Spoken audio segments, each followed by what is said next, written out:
You're listening to Trek FM.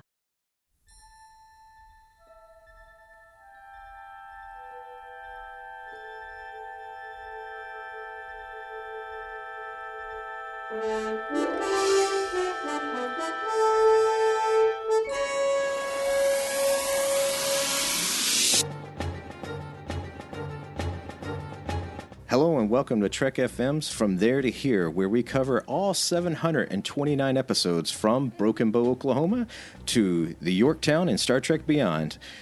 I am Davis Grayson, and with me tonight is Mike from Stage 9. Mike, how are you tonight? I'm doing okay. How are you? I am doing wonderful. It's a beautiful night, just has a super moon, or the last bit of it, so it's really good. So we're going to talk about two Voyager episodes tonight. The first one is going to be The Fight and Think Tank. So let's go ahead and get going with The Fight. Voyager gets trapped in chaotic space, a kind of a Bermuda Triangle where sensors are useless and a straight line sends them running in circles. In an attempt to relay to Voyager that are not welcome, the inhabitants' chaotic space activate a genetic defect in Commander Chakotay, who interprets the warnings and instructions in the form of hallucinations, including his grandfather and his boxing training at Starfleet Academy. And as you would say, Mike, hijinks ensue. Yes, they do. Yeah. So what'd you think of this episode? Okay, I know that some people have criticized us on From There to Here for disliking Chakotay and Chakotay-centered episodes, and I know that I'm largely responsible for that dislike, but I think it's telling that, I've seen comments where people have been like, yet another host doesn't like Chakotay. Oh, wait, does anyone on this show like Chakotay? And I don't know if the answer to that is yes or no, but I think there's something to be said for the fact that so many people dislike Chakotay and Chakotay storylines. I think that may be, at this point, more of a reflection of Chakotay than it is a reflection of us as podcasters, because that character does not work at all. It has nothing to do with, Robert Beltran, who's a perfectly good actor and, seems like a really nice guy. It has everything to do with the writers not knowing what the hell they were supposed to do with that character. And boy, are his episodes boring. And this one, not really much of an exception. I don't care about Chakotay boxing. I think that the idea that they brought Boothby in as his, boxing coach was absolutely ridiculous. I think that using this as like a metaphor for whatever with these aliens and all this stuff, and that none of this works for me. The one thing that I will say is the stuff that they did when he's like talking to them in his head in the boxing match. I thought the photography in that sequence or those sequences was really, really good and interesting and different and weird for Star Trek. And I also think that when they edit together all of like the prior scenes into sort of like a choppy kind of like, dialogue with like found words, I thought that was pretty interesting, and the editing in that was pretty interesting too. And I imagine, sort of like reverse engineering those different scenes in order to get certain bits of dialogue that you could then later edit together was a bit of a challenge, and I think they did a really good job with that.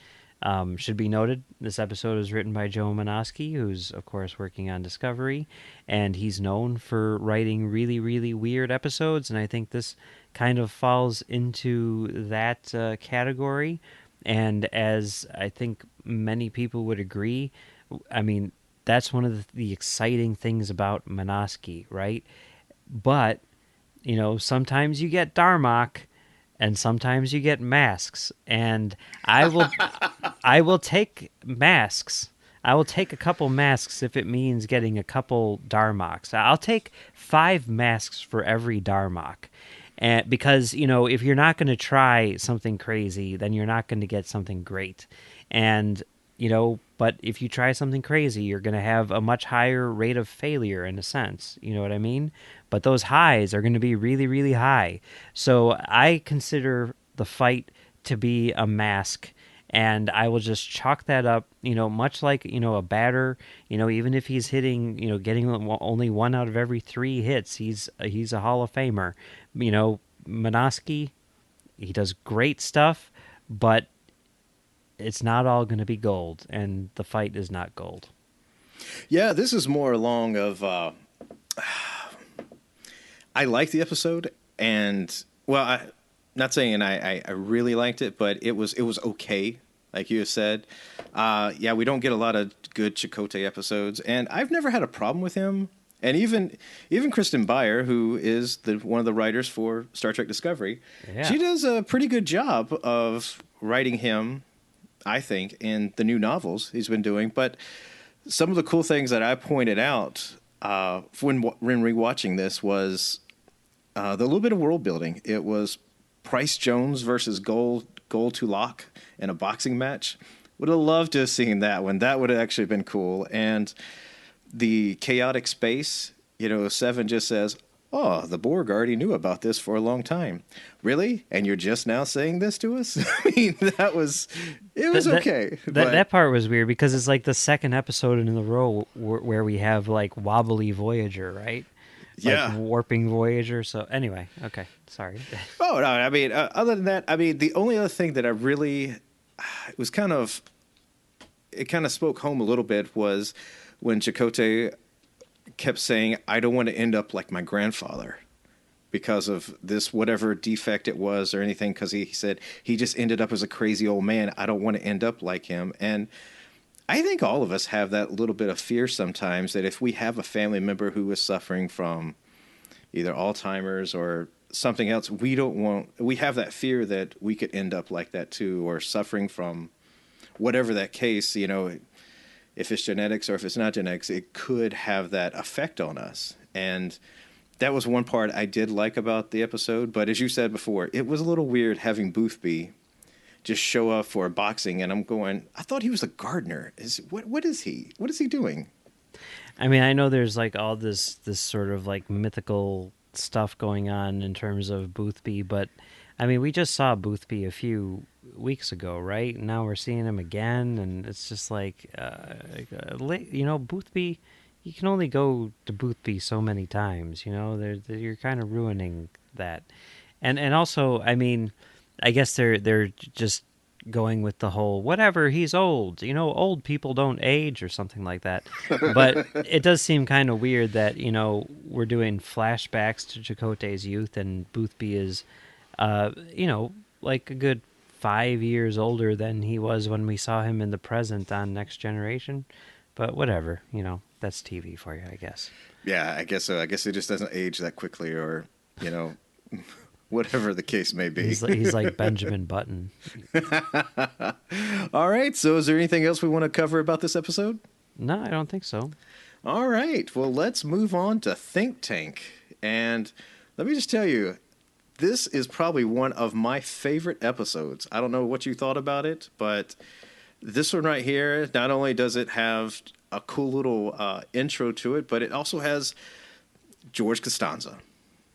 Yep. This is the one with Jason Alexander, where he is part of a think tank of very, very smart aliens who go around the galaxy and, trade knowledge and technology and problem solving for, rare items. And while that seems like a really cool thing, and while they have their own sort of code of conduct, they're maybe not the most morally sound group of individuals, and they decide that they're going to help Voyager do their thing, but in return, they want 7 of 9 to join their think tank. And hijinks ensue. So what is it about this episode which makes it one of your favorites? Well, one is Jason Alexander. I've always loved Jason Alexander from when I watched him on Seinfeld and even all the many other things he's done. But I just thought he was just a great unique character. I mean, I think the think tank, look at rewatching it now in 2016, I look at it and going, these are a bunch of intellectual bullies trying to get their way. You know, we'll do this for you, but you owe us this. And, you know, the one thing I did notice about Kuros also is he was in deep need of a conditioner for his hair. I mean, Yeah. but one thing I did notice, though, is he did have a moral compass. He said that they would not create any weapons of mass destruction. I guess that was his line. I mean, yeah, he did say that, but, you know, I mean, how high or low are we going to set this bar? It's like, I mean, I'm not going to create any weapons of mass destruction either. I can say that, but I can still do a lot less than that, which still come across as kind of a jerk. You know what I mean? Yeah, I mean that's what I think he was. He was just a jerk. I mean, to that extent. And what I thought was really interesting is that Janeway was willing to give them replicator technology, slipstream technology. I mean, it was like, whatever you like, let's get this Hazari bounty off our back. So whatever you need us to do, we'll take care of this. Which I will point out, the Hazari sounds just like the Hasari from the original Battlestar Galactica. Oh, there you go. And I love that line about the replicator technology where she's like, replicator technology is very popular this year, you know, or whatever it was. Yeah. I mean, I think this episode's pretty good. I do like the idea of this think tank existing, and I really think they did a good job at sort of like showing a very diverse group of aliens, you know. It wasn't just like a bunch of human, you know, type of people or whatever. They had like, you know, artificial intelligence and all this stuff. And the idea of, you know, like adding the 7 to their collective is really interesting. And I think that, you know, like giving 7 the choice in a sense was really interesting too. I feel like maybe this episode was sort of like billed as being something much greater than it was because of Jason Alexander. I mean, that seems like, and he's obviously like a huge Star Trek fan, right? I mean, I had heard of him like wanting to be on the show years and years before, like back in the Next Gen era, you know? yeah, And I remember that. here he finally got his chance, you know, and so yeah, I don't know. There's a lot of interesting stuff going on in this episode, a lot of stuff which makes you think, you know. Oh, because it's like a think tank. Get it? Yeah, Oh, yeah. yeah. Hey. Well, one of the other cool things was the phage from the yeah. Vididians was cured. Yeah. Where they're like, wait, you did that? Well, wow, that's cool. You know, and you know, you could do that, and it won't make any because you will never see them again. You know. Yeah, I But know. that was a pretty cool throwback to that era of Voyager. Yeah. So let me ask you this: do you think they got their just rewards at the end? I don't know. I mean, I guess you know they kind of needed to, you know, they were so arrogant that maybe it was good for them to sort of, you know, get a taste of their own medicine. But yeah, I mean, they probably had it coming. Yeah. What do you think? I think so. I mean, it leaves it open-ended, of course, and I just love at the very end when Janeway's like, looks like you're having problems. He goes, oh, it's just a minor setback. Mm-hmm. So, you know, it's one of those where it was good to see, and it leaves you open-ended, not knowing what actually happens to them or anything. So, I mean, it really is like the way it ends, you know, like I was expecting, like it's so abrupt, you know, like I was expecting like to be continued or something, you know, because they're just like, oh, you know, and then it ends, you know. I mean, you know what I mean? Yeah. Janeway just goes, peace out, Cub Scout, take off. She does that a lot, you know, probably a lot more than she should actually, but you know, that's okay. Good for her, you know. Oh yeah, absolutely, absolutely. So, anything else you want to talk about with this episode? No, I don't think so. I think that covers it. All right. So, if people want to talk to you about the think tank, where can they find you on the internet? You can find me on Twitter at Mumbles3K, and you can also find me right here on Trek FM doing Stage 9, where we talk about the people who make Star Trek. And you can find me on the Nerd Party doing Great Shot Kid, where we talk about the people who make Star Wars. What about you, Davis? Oh, you can find me at Twitter at Davis Grayson, or you can also find me in the Babel Conference. I'm jumping in and out of there every now and then. And you can also find me as one of the hosts on the Fandom Podcast Network for Couch Potato Theater, where we talk about cult movies that we just love to watch. Even if it's on TV, we'll just watch it all the time. So join us tomorrow for we talk about two more. I think we're going to talk about 2 DS9 episodes, aren't we? Yes, we are. The beginning of the end. Boom, boom, boom. Penumbra and Till Death Do Us Part.